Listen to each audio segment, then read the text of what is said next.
میرا شریک نہ قرار دینا، اور اسی آیت کا دوسرا جملہ وَبِالْوَالِدَيْنِ إِحْسَانًا، دعاؤں کے فاصلے سے خدا نے اپنے اور والدین کے درمیان صرف دعاؤں کو فاصلہ قرار دیا کہ بس اس سے زیادہ فاصلہ میرے اور تمہارے والدین کے درمیان نہیں ہے. کیوں؟ اگر تم والدین کے ساتھ حسن سلوک نہیں کر سکتے تو اپنے رب کے ساتھ بھی حسن سلوک نہیں کر سکتے. صدق محمد وآل محمد.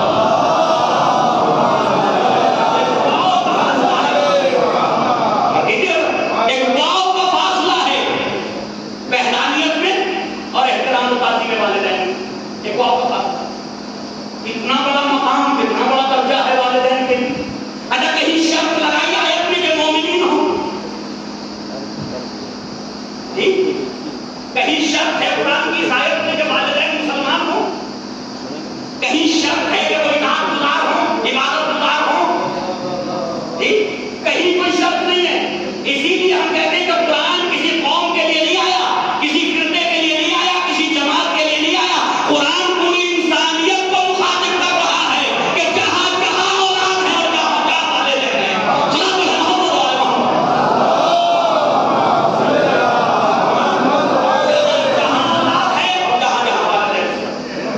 ہر اولاد پہ واجب ہے کہ والدین کی تعظیم کرے، والدین کا احترام کرے، چاہے وہ والدین کافر ہی کیوں نہ ہو، چاہے وہ والدین منافق ہی کیوں نہ ہو، اور چاہے کوئی ہو وہ والدین، لیکن احترام اولاد کے اوپر واجب ہو.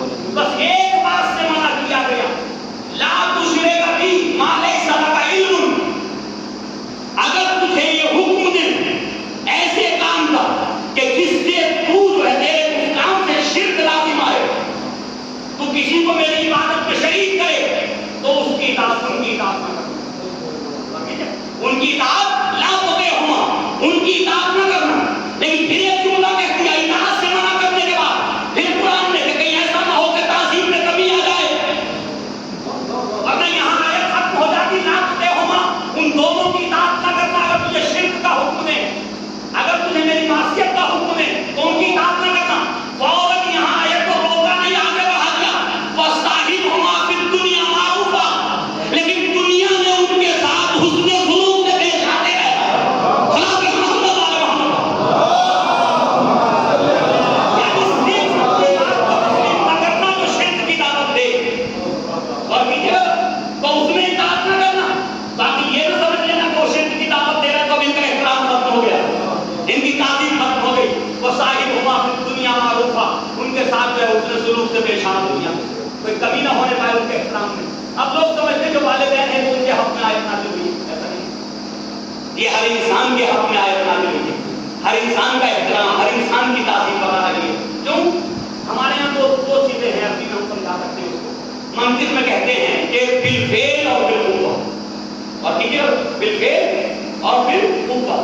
بالفعل یعنی جو اس وقت مرحلے والدین میں داخل ہو چکے ہیں، جو اس وقت باپ ہے، جو اس وقت ماں ہے، ٹھیک ہے، وہ ہے بالفعل، والدین کی صفت سے متصف ہیں. ایک ہے بالقوہ کہ ابھی ہے نہیں لیکن قوت ہے ان کے اندر، صلاحیتیں دی گئی ہیں کہ آنے والے وقت میں یہ والدین بنیں گے. اور ٹھیک ہے، تو جو والدین ہیں ان کی اس وقت ایک احترام و تعظیم کا حکم دیا جا رہا. جو والدین ابھی نہیں ہیں ان کے لیے بھی حکم دیا جا رہا کہ جب یہ والدین بچ جائیں تو اولاد کو چاہیے تعظیم کریں. صدق محمد وآل محمد.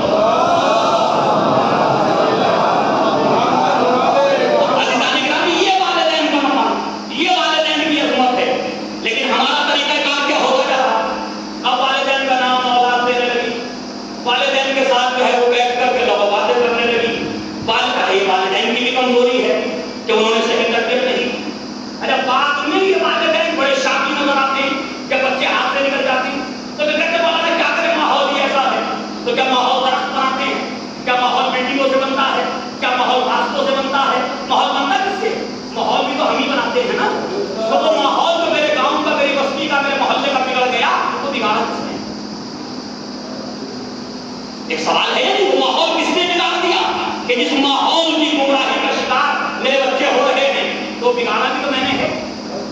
اگر میں سب کی ذمہ داری نہ لے کر کے ایک کام کر لوں، لیکن یہاں 100-200 افراد ہیں، یہ 100-200 افراد جناب شمیم صاحب اپنے بازو والے کی ذمہ داری نہ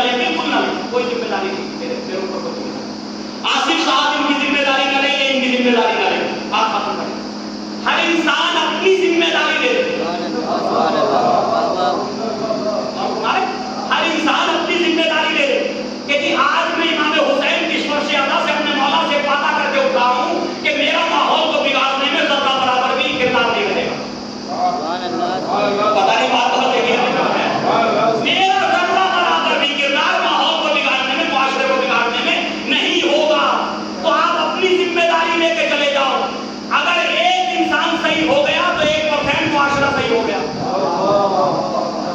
1% ماحول صحیح ہو گیا. کہتے ہیں اگر یہ 100 کے 100 صحیح ہو گئے تو 100% معاشرہ صحیح ہو گیا, ماحول صحیح ہو گیا. تو یہ ذمہ داری تو ہمارے اوپر ہے نا. لیکن میں اس کوشش میں لگا ہوا ہوں پڑوسی سے برائی دور ہو جائے, چاہے وہ برائی میرے اندر آ جائے. میرے ساتھ محمد آ رہا ہے, یہ بڑی پریشانی ہے. پڑوسی پہ ہے, پڑوسی یہ کرتا, پڑوسی یہ کرتا, پڑوسی یہ کرتا, چاہے وہ ساری چیزیں میں خود بھی کرتا ہوں ہے. لیکن میں بلیم کرتا ہوں پڑوسی کو, مقابل میں آنے والے کو. کبھی یہ نہیں سوچتا یہ سب کچھ میں بھی کر رہا ہوں. تو آپ پہلے خود صحیح ہو جائیے, پڑوسی بھی صحیح ہو جائے. آپ صحیح ہو جائیے, دوست بھی صحیح ہو جائے. آپ صحیح ہو جائیے, آپ کا ہم نوالا ہم بھی اللہ بھی صحیح ہو جائے گا. تو جب آپ اپنے نفس کی ذمہ داری نہیں لے سکتے تو دوسروں کی ذمہ داری کیسے لیں؟ صاحب محمد والے محمد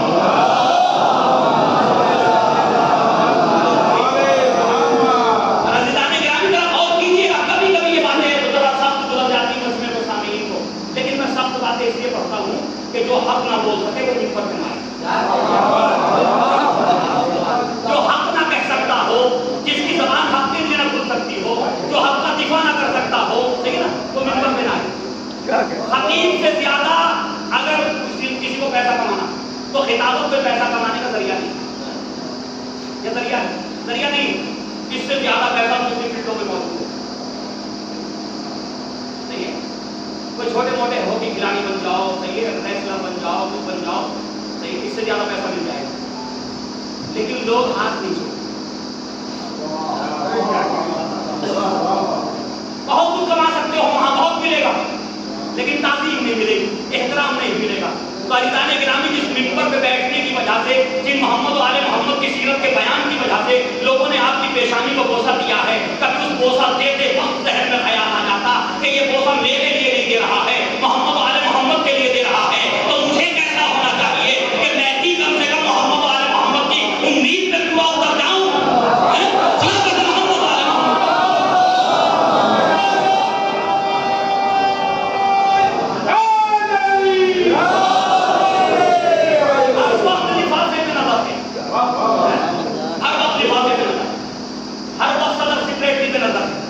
بانی مجلس پہ نظر ہے, بیٹھے شمیم بھائی نہیں, بانی مجلس پہ نظر ہے.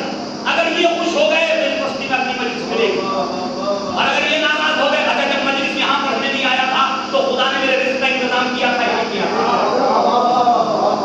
اچھا, یہاں سے جانے کے بعد کون سی بلڈنگ بنا دوں گا, ایک سوال تو ہے اپنی جگہ. یہاں سے جانے کے بعد کون سی بلڈنگ تیار کروں گا, کون سا فلیٹ خرید لوں گا. تو جس نے شکم مادر میں رزق دے دیا ہو, جہاں پہ رزق پہنچا نہیں سکتا, جس نے شکم مادر کے 3 پردوں کے درمیان رکھ کر کے رزق پہنچا دیا ہو, جہاں کوئی رزق دے نہیں سکتا تھا, جہاں کوئی حفاظت کر نہیں سکتا تھا, تو پھر مجھے اب اتنا بڑے ہونے کے بعد رزق کی کیوں پریشانی ہو گئی کہ میں کبھی صدر کو دیکھوں, کبھی سیکریٹری کو دیکھوں, کبھی انجمن کو دیکھوں, کبھی کسی کو دیکھوں. اگر جس نے اس مرحلے کا شکر ادا کر دوں جو شکم مادر میں اس نے میری حفاظت کی ہے, تو خدا کی قسم اگر منبر پہ یہ ذہن میں آ جائے کہ شکم مادر میں کوئی بچانے والا نہ تھا, کوئی حیات دینے والا نہ تھا, کوئی رزق دینے والا نہ تھا, اس نے مجھے رزق عطا کیا, تو شاید اس ایک مرحلے کا شکر پوری زندگی ہم کوئی کر کے کرتا رہو.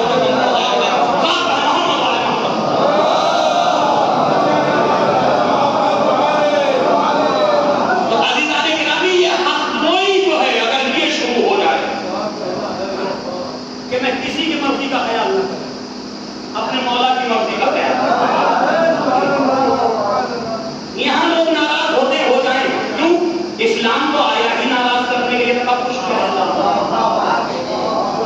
ایش پرستوں کے لیے صبح کی نیند جنہیں پیاری تھی, وہاں حکم ہو رہا کہ الصلاۃ, نماز قائم کرو. میرے معبود تجھے کیا ہو گیا, کیا ملے گا ان سے نماز پڑھوا کے, ان سے نماز پڑھوا کے ملے گا کیا ہوگی دسمبر اور جنوری کی. روزوں کا حکم آ گیا, مئی اور جون میں رمضان مبارک آ رہا, روزہ رکھو, مجھے کیا ملے گا میرے معبود. 5 لاکھ کا حج ہو گیا,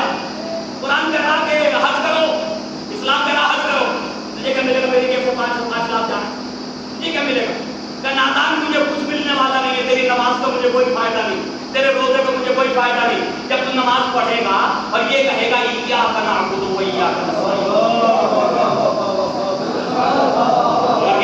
جب تو نماز ادا کرے گا اور یہ کہے گا ایاک نعبد و ایاک نستعین، تجھی سے مدد مانگتا ہوں، تیری عبادت کرتا ہوں، تو پھر کسی شیطان کے سامنے مدد کے لیے ہاتھ نہیں پھیلائے گا، کسی کے سامنے سر کو نہیں جھکائے گا.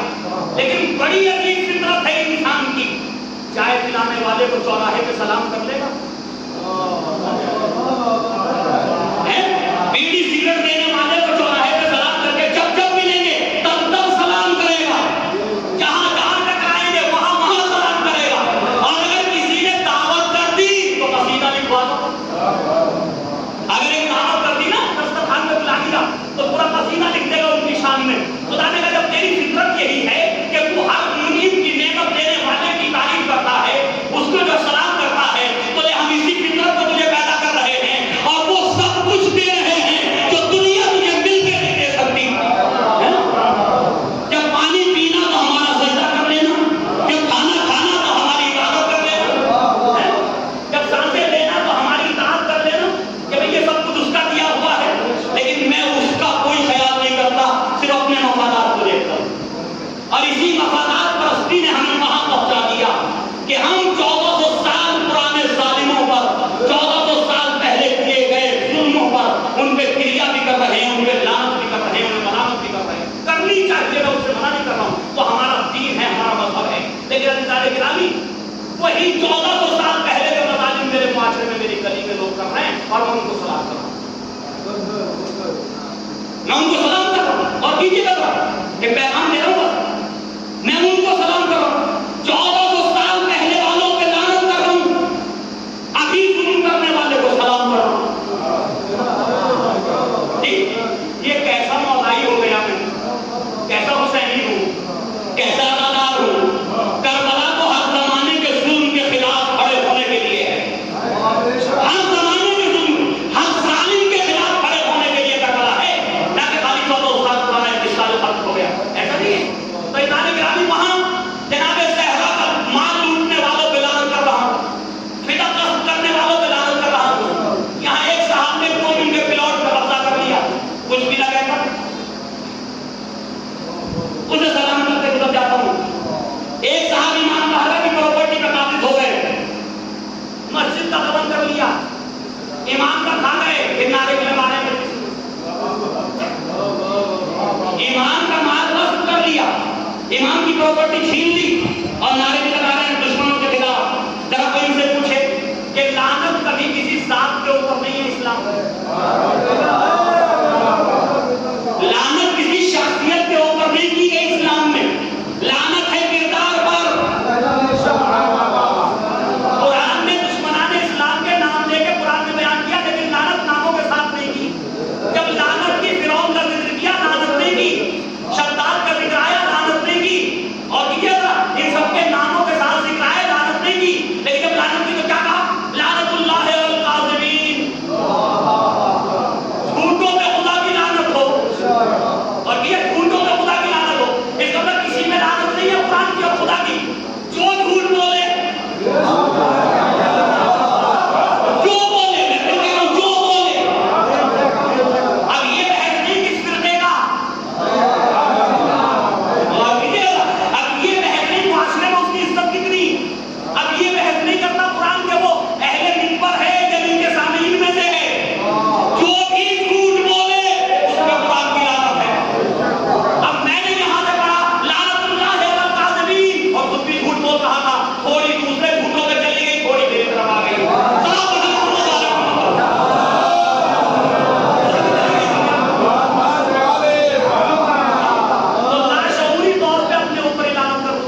بھی پتا ہے کہ بھائی یہ ایسے ہیں کہ اتنی آسانی سے وہ ہوگا نہیں.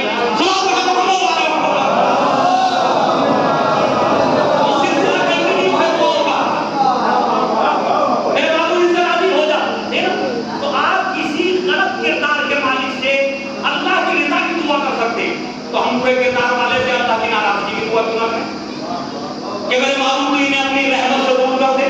ورنہ تو یہ لعنت گالی نہیں ہے, ورنہ گالی نہیں, لعنت تو رحمت سے پوری کی دعا ہے.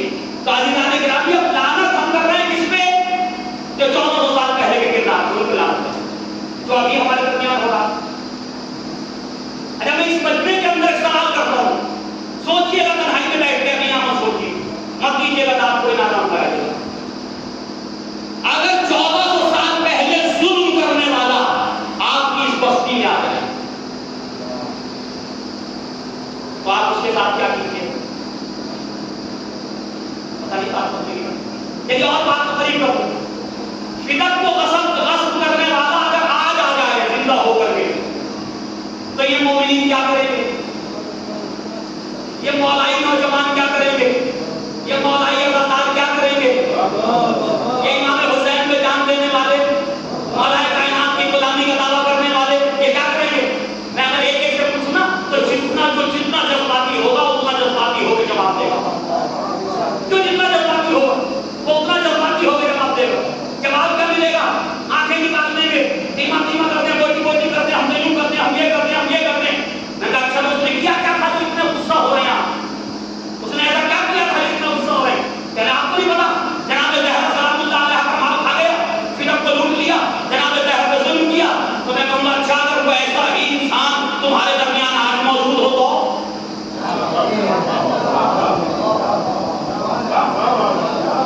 تو اسی کام کا انجام دینے والا تمہارے درمیان آج موجود ہو تو کیا کرو گے؟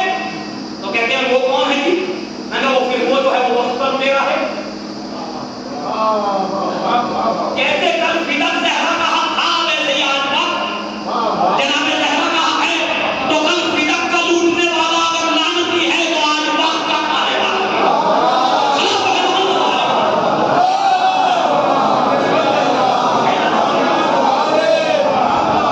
تو فدق زہرا کو لوٹی رہا, فدق زہرا کو پورے تاریخ میں لوٹتا ہی رہا. نبی کی بیٹی کی جائیداد تو لوٹتی ہی رہی, کل دوسروں نے لوٹ لی, آج اپنوں نے لوٹ لی. تو ہر طرف سے یہ پریشانی ہے. تو عزیزان گرامی ہمیں سمجھنے کی ضرورت ہے.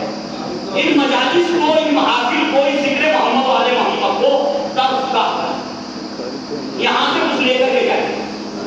ہم وہ لے جانا چاہتے ہیں جس کو لے جانے کی ضرورت نہیں ہے, اس کے لیے ٹوٹ پڑتے ہیں, اور وہ نہیں لے جانا چاہتے کہ جس چیز کو آج ہمیں لے جانے کی ضرورت ہے.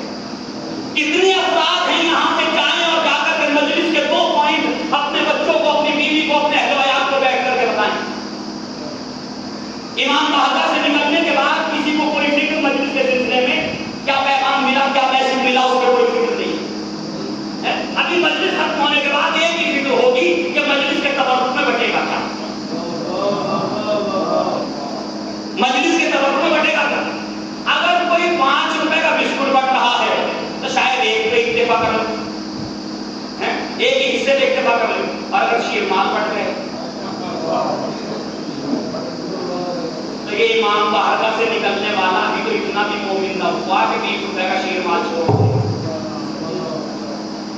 ابھی تو اتنا بھی امام نہیں آیا تو 20 روپے کے شیرمال پہ جان رکھے. ایک ہاتھ میں ایک ہے,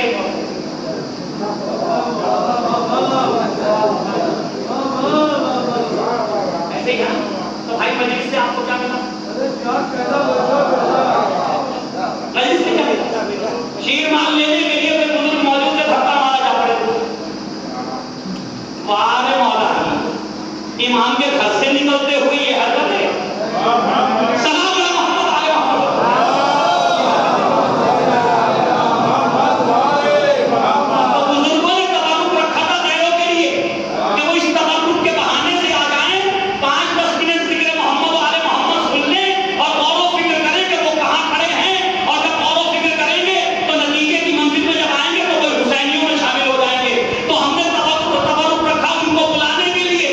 وہ تبرک بھی ہم خود ہی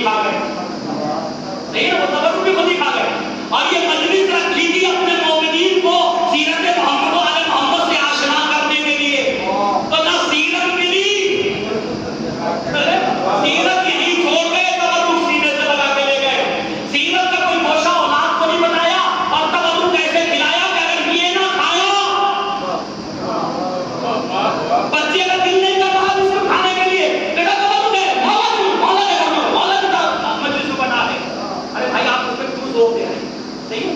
کہ تبرک کھا کے واجب ہو جائے گی نا، تبرک کھا کے جنت واجب ہو جائے گی اس کے اوپر، کہ یہ ہدایت پا جائے گا تبرک کے ذریعے سے؟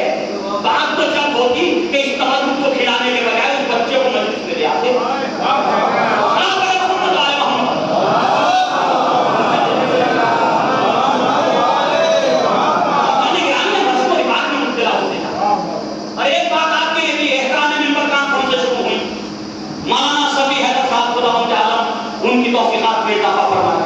اچھی بات ہے کہ جتنا بھی احترام منبر کی گفتگو ہو، کیونکہ یہ منبر جو ہے وہ نبی کریم کا ہے، حضرت علی کا ہے، امام علیہ السلام کا ہے۔ یہ منبر کسی کی پراپرٹی نہیں ہے کہ اس کے اوپر وہ اچھلے کودے، یہ کسی کی پراپرٹی نہیں۔ اور یقین جانیے اگر امام ہوں گے تو اتار لیں گے، مومنین میں تو طاقت نہیں ہے کسی کو اتارنے کی، غلامان علی میں تو کسی کو اتارنے کی طاقت نہیں ہے، لیکن اگر امام ہوں گے تو اتار لیں گے۔ اور تاریخ میں واقعہ شاہد ہے، خلیفہ وقت کو اتار دیا۔ پتہ بات بہت ہی ہے، خلیفہ وقت کو اتار دیا تھا حضور میرے نانا کے منبر سے، اور اترنا پڑا تھا۔ اس کا مطلب کبھی امام معصوم جو ہے وہ اہل باطل کو منبر پہ برداشت نہیں کر سکتا، مومنین کا بھی خلاف کرنا ہوتا ہے۔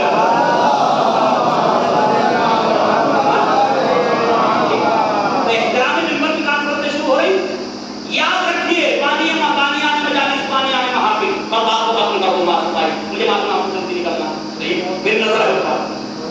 اور کیجیے گا پانی آنے محافل اور پانی آنے مجالس، تین طرح کے ہمارے درمیان تین قسم کے لوگ ہیں، تین قسم کے لوگ ہیں پانی آنے محافل اور مجالس۔ ایک وہ جو ان مجالس سے، ذکر محمد و آل محمد سے، ان محافل سے قوم کے اندر شہرت چاہتے ہیں، اپنا نام چاہتے ہیں، فیمس ہونا چاہتے ہیں، برا نہ لگے کسی کو، بھائی جو کر رہا اسی پہ پانی پڑے گا، ٹھیک؟ ایک وہ پانی آنے محافل و مجالس ہے۔ ایک مجلس سال میں کرتے ہیں، 20 ڈیگے تیار کراتے ہیں، پھر وہ 20 ڈیگوں کا تذکرہ پورے سال جہاں 4 آدمی بیٹھ کے وہیں کرتے ہیں، اور مولانا مل جائیں تو کیا کہتے ہیں، کیونکہ ان سے اچھا کوئی سنانے والا ہوتا نہیں، کیونکہ یہ بیچارے جو ہیں وہ ہر صاحب امیر کے سامنے لگاتے رہتے ہیں، صحیح نا؟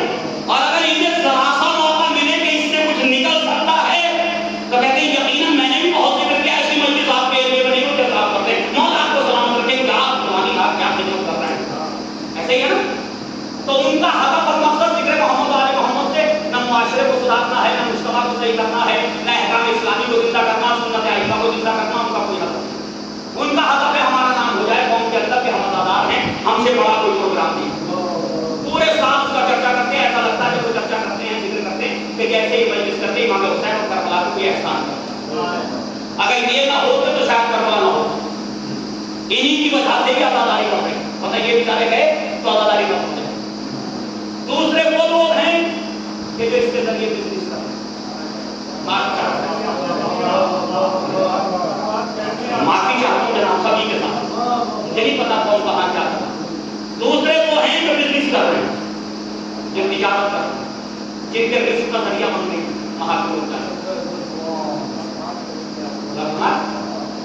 محفل غدیر کرنا، محفل مظاہرہ کرنا، چندہ کیا پوری قوم سے 2 لاکھ کا 50,000 خرچ کر دیے، 1.5 لاکھ کہاں گیا؟ 1.5 لاکھ کہاں گیا؟ کبھی انجمن حساب کہیں بھی ہو، کہیں بھی ہو، اب وہ حساب نہیں دیتے، 4 آدمی محفل مجلس چلا رہے ہیں، وہ حساب نہیں دیتے، اب وہ پیسہ کہاں گیا؟ اب وہ پورے سال نواب کو لے گھوم رہے ہیں، کون کرے نواب صاحب، نواب صاحب، نواب صاحب، کیونکہ جو نکمہ ہو، کام چور ہو، قوم میں نواب ہے۔ صلاۃ پڑھیں محمد علیہ محمد پر۔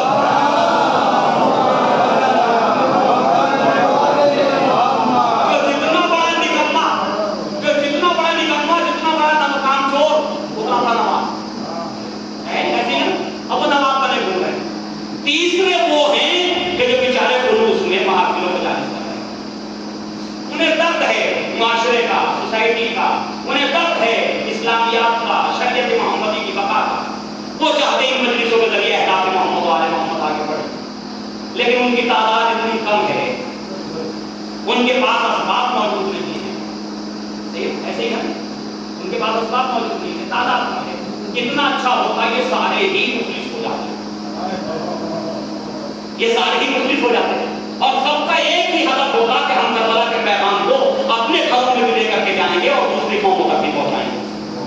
مجھے انصاف سے بتائیے ہندوستان کے اتنے بڑے ملک کے اندر کس فرقے کی آئیڈیالوجی کے لوگ جانتے ہیں اور کس کو نہیں جانتے؟ مجھے انصاف سے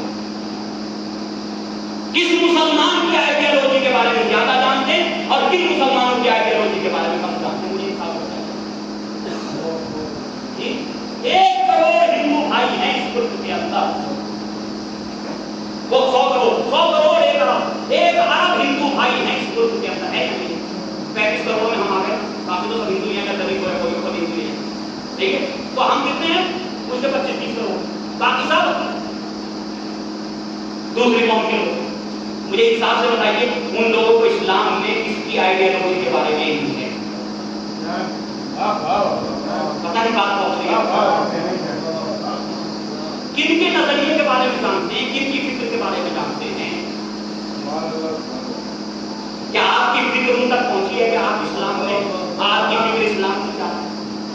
کیا آپ کی آئیڈیالوجی ان تک پہنچی کہ آپ کی آئیڈیالوجی اسلام کی کیا ہے؟ کیا آپ کا نظریہ پہنچا کہ آپ کا نظریہ اسلام کی کیا ہے؟ نہیں پہنچا. اگر ہمارا نظریہ پہنچ جاتا, یقین جانیے ہمارا نظریہ پہنچ جاتا تو اسلام دہشت گرد نہ کہلاتا, مسلمان دہشت گرد نہ کہا جاتا, جنگجو نہ کہا جاتا, ٹیررسٹ نہ کہا جاتا. اس کا مطلب کہ آپ کا نظریہ نہیں پہنچا. اب سوال تو پیدا ہوتا ہے نہیں ہوتا, آپ کتنی کم تعداد میں صحیح لیکن آپ کا نظریہ دوسری قوموں تک پہنچا نہیں کہ آپ بھی ایک نظریہ رکھتے اسلام میں. آپ کی آئیڈیالوجی دوسری قوموں تک نہیں پہنچی. اس کے پیچھے کا سبب کیا ہے؟ ان کے یہاں صرف ایک جمعہ ہے, آدھا گھنٹے کا خطبہ ہے. تمہارے یہاں سال میں جو ہے وہ 100 مجلسیں, 100 تقریریں ہیں. تو 100 تقریروں سے آئیڈیالوجی نہیں پہنچی. اور کیجیے گا ایسا ہوا کیوں؟ نہیں ہونا چاہیے تھا, کیونکہ میں نے ان مجلسوں کو اپنے فرقے سے مخصوص آپ پہنچے گا آخر تک. میں نے ان مجلسوں کو اپنے فرقے سے مخصوص کر دیا.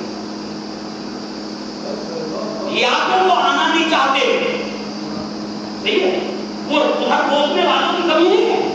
بھائی دشمن کو کیا بلیم کرنا کہ وہ ہمارے خلاف ہے؟ ارے دشمن ہے تو خلاف ہی ہوگا.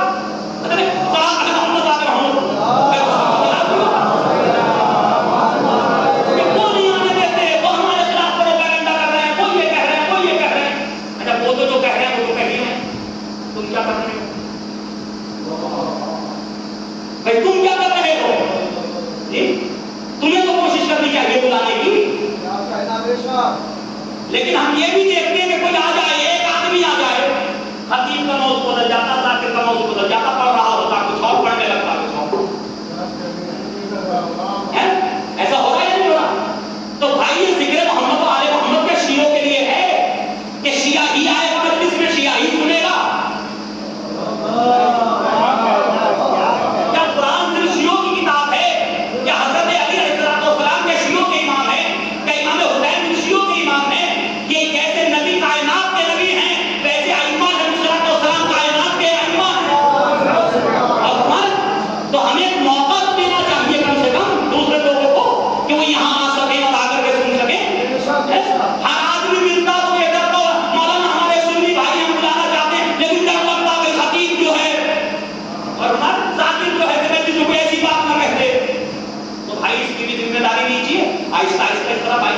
یقین جانیے جتنا تبلیغ کا سلسلہ ہمارے پاس ہے, اتنا بڑا سلسلہ اگر کسی اور قوم کے پاس ہوتا تو وہ تمام قوموں کے اندر اپنی آئیڈیالوجی کو پہنچا دیتا, اپنے نظریے کو پہنچا دیتا. لیکن ہمارا نظریہ نہ جلوسوں سے پہنچ پا رہا, صحیح, نہ ماتم سے پہنچ پا رہا. کیوں؟ جو لوہے میرے نوجوانوں کی سمجھ میں نہیں آتے وہ دوسری قوموں کی سمجھ میں کیا آئیں گے؟ لوہے اردو ادب میں ہیں, فارسی ترکیبوں میں ہیں, عربی الفاظ میں ہیں, ایسے ہی ہے نا, اور قوم انگلش میڈیم میں پڑھ رہی, ایسے ہی ہوا نا. تو بھائی سادہ زبان میں اگر گفتگو کرو تو پتہ چلے گا. ابھی ذکر ہو رہا تھا ہمارا اور آصف بھائی کے درمیان کہ بھائی یہ احتجاجی جلوس ہوا کرتے تھے, ماتمی جلوس پڑیں گے, احتجاجی جلوس تھے کہ بھائی 10 منٹ کے لیے آپ چلیے, راستہ طے کیجیے, یا لگتا ہے کیا ہوتا ہے, پٹیاں باندھ لیجیے, کچھ بخاری اور مسلم اور اہل سنت کے علماء کے روایات جو ائمہ کے حق میں ہیں، جو انہوں نے فضائل بیان کیے ہیں، شہادت کے بارے میں کہا، ان کو تختیوں پہ لکھ لیجیے، لے کر کے جلوس نکلیے اور بیچ بیچ میں آدھے گھنٹے کی تقریر کرتے رہیے.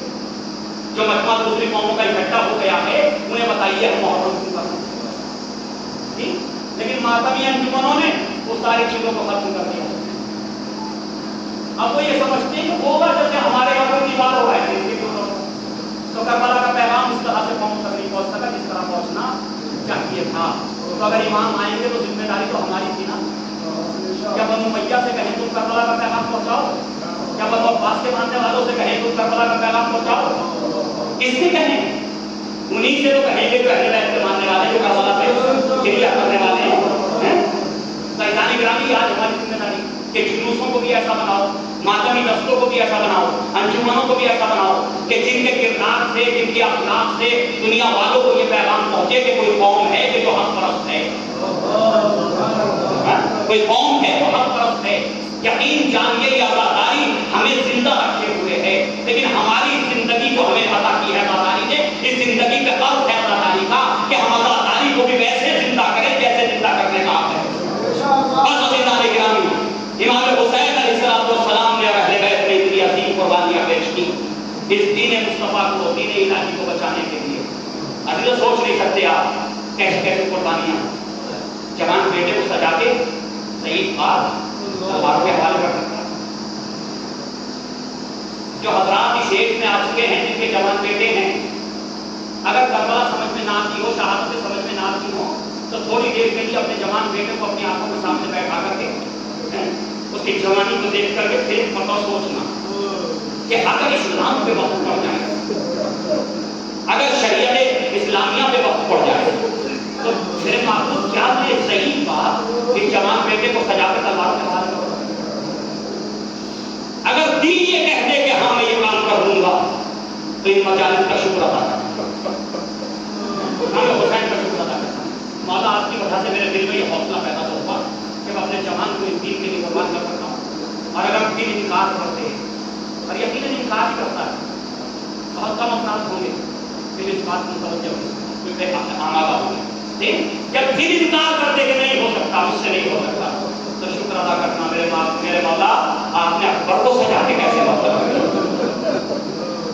آپ نے علی اکبر کو سجا کے کیسے مطلب. اور پھر ماں سے پوچھنا، باپ کا دل تو کبھی ہوتا ہے، مرد ہے نا، مرد کا دل کبھی ہوتا تو اس ماں سے پوچھنا کہ جو بچے کو گرتے ہوئے پڑھ جاتی ہے، بچہ زمین پہ گر جائے جبکہ کوئی چوٹ نہیں آتی لیکن ماں کا طرف ہوتی ہے، اس ام لیلا سے پوچھنا کہ اس نے اپنے جوان کو سجا کے مقتل میں کیسے بھیجا، کیسے تیروں کے حوالے کر دیا، کیسے بچیوں کے حوالے کر دیا، کیسے نیتوں کے حوالے کر دیا. تو عزیزو آپ کے مولا نے کون سی قربانی نہ دی دین کو بچانے